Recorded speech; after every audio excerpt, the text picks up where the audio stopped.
I started my YouTube channel 1 year ago. Over the course of the last 12 months, I have interviewed 14 musicians from 3 or 4 different cities around the United States. The music that these musicians make has ranged from mathy indie pop to hip hop to singer-songwriter stuff. And now, I knew I was going to learn a lot from this process. That was kind of the whole point, is I wanted to learn a lot about music, so I decided to interview these talented musicians. Over the last year, my perspective on music has changed a lot more than I had anticipated. I wanted to take a moment to reflect on this experience, and in order to do that, I decided to go back through every interview I have done and pick out the one most important thing I learned from each person. Jacob Unterreiner will teach you all sorts of music things. My very first interview that I did was with TJ Friga of the band Instructions.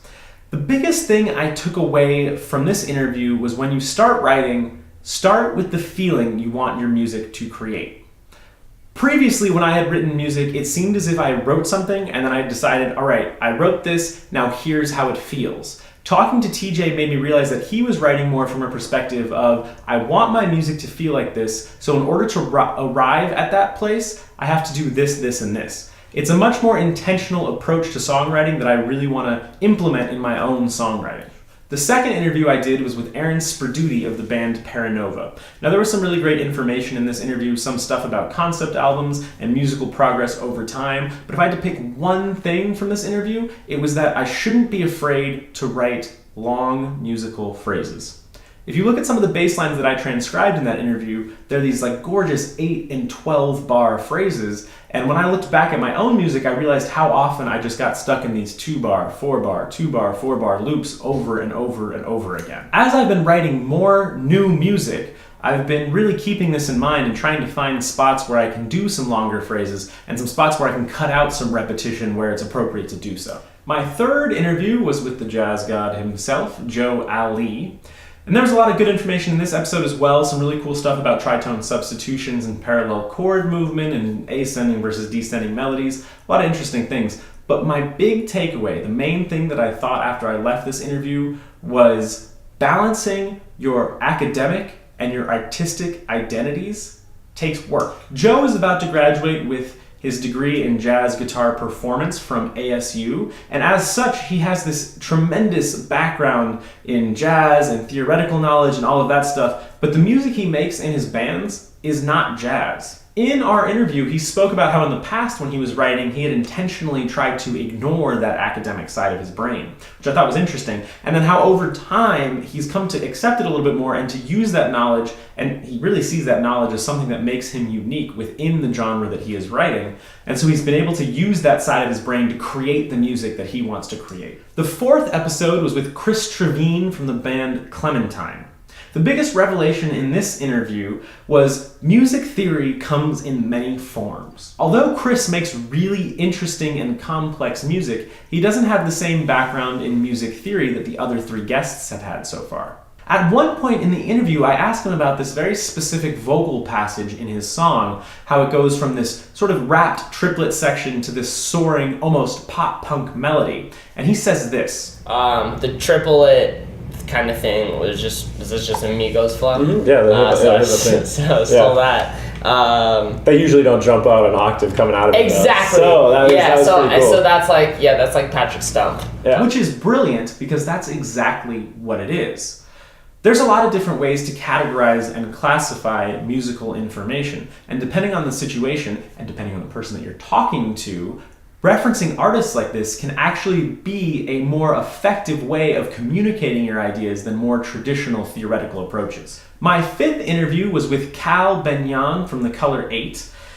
The main thing I kept thinking after that interview was there's always room to find something that the audience doesn't know that they want yet. A couple of years ago, if you had polled the Phoenix music scene and asked them what types of bands they would want to see in the future, I very much doubt anybody would have said, I would like to see this metalcore, neo-soul, hip-hop, math rock hybrid band. But that's exactly what The Color 8 is, and they're quite popular. Now, I'm not gonna lie to you and say that originality always pays off, because it definitely doesn't, especially financially. But when originality does pay off, it's one of the most special things to be around. Because when an audience realizes something is like really out there and unique, but takes ownership of it anyway, it creates this very addictive atmosphere. And a band like The Color 8 has really tapped into that in a special kind of way. My sixth interview was my very first interview on the road. It was with Austin-based indie folk duo Much Too Much. It was really great talking to Angie and Aaron, first of all because they were total strangers, so putting myself in that situation to meet them and interview them was pretty cool, but also because they were the very first college-trained vocalists that I talked to. After speaking with them, I understood that sometimes music educators forget what music is supposed to be. I came to this understanding when Aaron said this.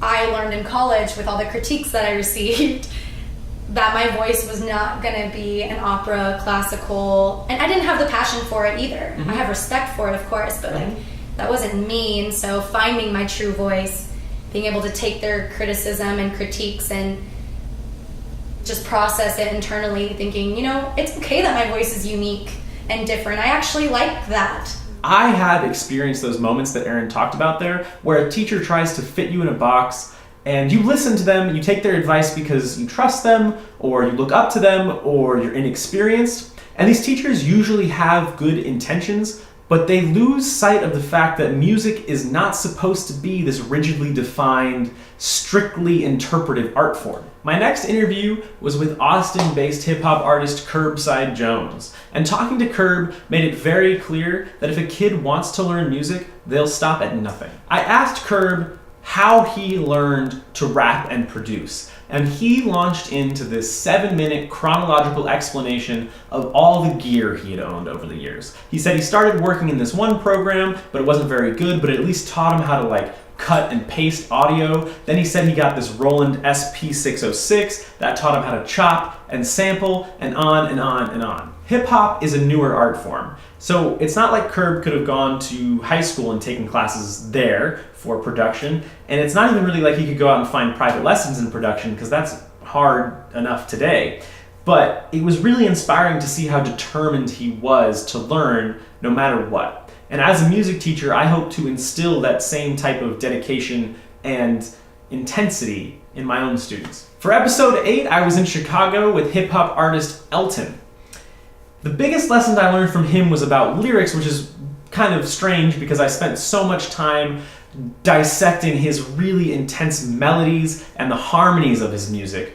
But after talking to Elton, I realized lyrics can be pretty abstract and still convey a specific meaning. I'm really concerned with the grammar and syntax of my lyrics, and I think that really holds me back. At the end of Elton's song Heat Wave, he says, "Wimbledon to and fro, back and forth, I see that you came back for more," and he goes on and on.